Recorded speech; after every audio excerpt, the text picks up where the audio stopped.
छत्रपती संभाजी महाराजांना मुघलांनी पकडलं आणि ते घाईघाईने ह्या सह्याद्रीतून ह्या डोंगरदऱ्यामधून बाहेर निघण्याचा प्रयत्न करू लागले।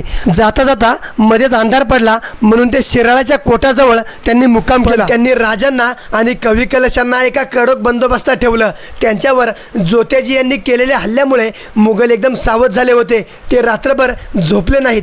त्यावेळी आप्पाशास्त्री दीक्षित हे शिराळ्याचे वतनदार होते।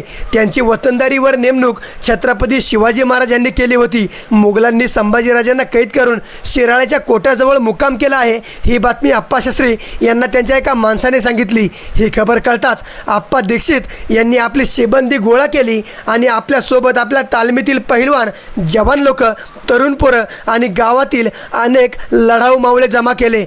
जमलेल्या लोकांना आप्पांनी सांगितलं की गावकऱ्यांनो, आपल्या संभाजीराजांना मुघलांनी कैद केलं आहे आणि ते त्यांना कैद करून बादशाहसमोर त्याच्या भेटीला घेऊन जाऊन त्यांना उभे करणार आहेत। मुघलांचा तळ आपल्या कोटाजवळच आहे, तरी आपल्याला काहीही करून आपल्या राजांना सोडवायचं आहे। शंभूराजांना कैद केलेला ऐकून तिकडचा सगळा जमाव रागाने आणि सुडाच्या आगेने पेटून उठला आणि त्याच रात्री मराठ्यांनी मुघलांच्या तळावर हल्ला करायचा प्लॅन केला। आप्पा दीक्षित यांची आणि शंभूराजांची भेट झालेली ती गोष्ट त्यांना आठवली।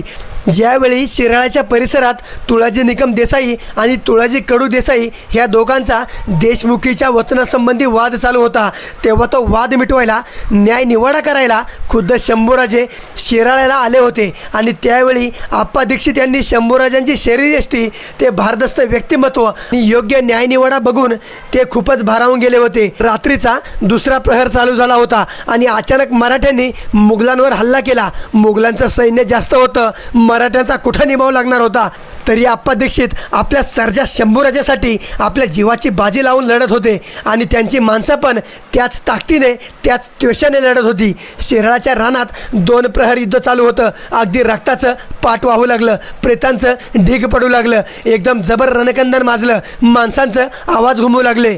त्या जंगलात बाकी काहीच नव्हतं, अंधारात फक्त माणसांचा आवाज आणि रक्ताचे पाठ वाहू लागले होते। मुघलांना मराठ्यांनी अगदी जेरीस आणलं होतं, पण अजूनही शंभूराजे कुणाच्या नजरेला लागले नव्हते। आणि त्याचवेळी एक घात झाला आणि मुघलांना मिरजवरून आलेली त्यांची ताज्या दमाची फौज येऊन भेटली आणि मुघलांची ताकद अजूनच वाढली, तरी एकही मावळा मागे हटत नव्हता। जणू सगळ्यांनी शपथच घेतली होती की काय, आर्या पार, मारा नाहीतर मारा। आणि मुघल सैनिक जास्त असल्यामुळे आप्पा दीक्षित आणि त्यांचे साथीदार हरबा वडार हे पकडले गेले। त्यांना शंभूराजांच्या समोर आणून त्यांचा शिरच्छेद केला। शंभूराजांच्या डोळ्यात त्यांच्यासाठी पाणी होतं आणि यांचेसुद्धा डोळे आणि मन भारावून गेलं, पण त्यांचा शेवट आला होता। सगळ्यांच्या हातापायाची गाळण झाली असताना सुद्धा सगळे त्वेषाने आणि जोमाने महाराष्ट्राच्या छत्रपतींना वाचवण्यासाठी लढत होते।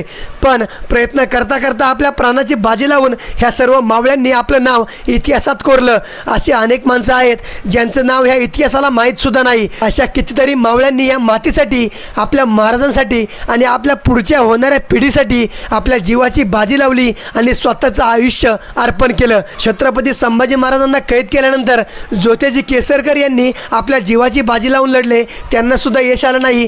आणि त्यानंतर आप्पा दीक्षित यांनी छत्रपती संभाजीराजांना वाचवण्यासाठी आपल्या आयुष्यातील आणि इतिहासातील शेवटची लढाई लढली आणि त्यांनी स्वराज्यासाठी आपल्या प्राणाची बाजी लावली। खरंच शतशत प्रणाम आणि मानाचा मुजरा त्या सर्व मावळ्यांना।